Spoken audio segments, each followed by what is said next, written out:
So I'm from London, but I was born and I grew up in Malta. Your parents are from? Cameroon and Nigeria. My dad's from Cameroon, my mom's Nigeria.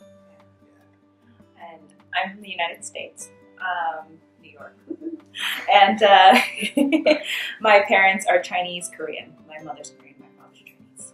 I'm from Germany, and my husband was born in Hawaii, but he is of Japanese descent, so he looks totally Oriental, but has definitely absorbed American culture. Maybe I'll say I'm from Hawaii.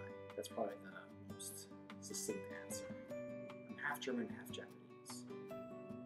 I was born in Virginia, and my dad's black, my mom's white, they're both American, and I kind of grew up all around the world. Okay, I'm from Spain. I was born in Ivory Coast, Africa. My dad is from Japan, my mom is from Spain, and I lived my whole life in Spain. My husband is from the States, but his mom is from New Zealand, and he was born and raised a little bit in New Zealand, Spain, and here in the States.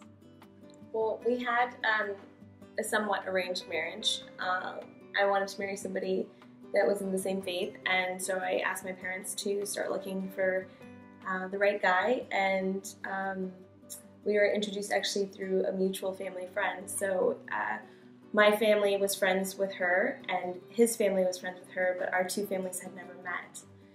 So my mom said, do you know any eligible bachelors? She goes, why do Christoph Yastaki? And I was like, how do I not know this family? So she introduced our two families together, and that was sort of the beginning of the rest of our story. The way my parents responded to it, actually my parents took it quite well, I think. I think they didn't kind of realize what interracial meant for them. I think my mother meant like interracial, oh, Japanese, or just something within the Asian culture. And I think when we finally told our parents, yeah, we would like to be matched, my mother, I think she died and then died again.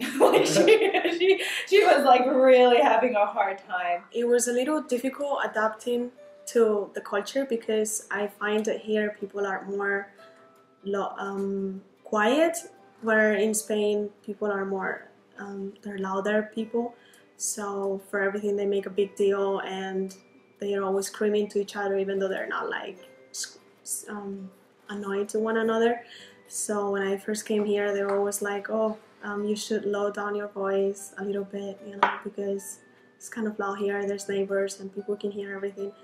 But yeah, it's just about adapting. If you can adapt to it, then I think it gets better. It's getting better with time. I don't know, I think that it's really beneficial for our kids. Mm-hmm.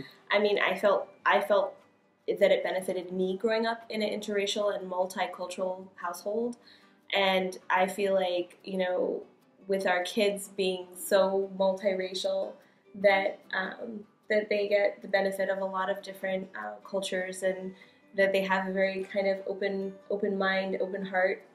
I think it's kind of funny because our three children don't really look that similar to each other. But they kind of look like us, and I sort of feel like because we have so many ethnicities going into each kid, that it's sort of like a slot machine. You pull it, it's like you never know what different genes are going to mix together. I think you just look at the person first.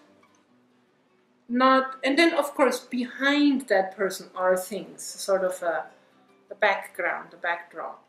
But always the person will be a unique manifestation of wherever he comes from.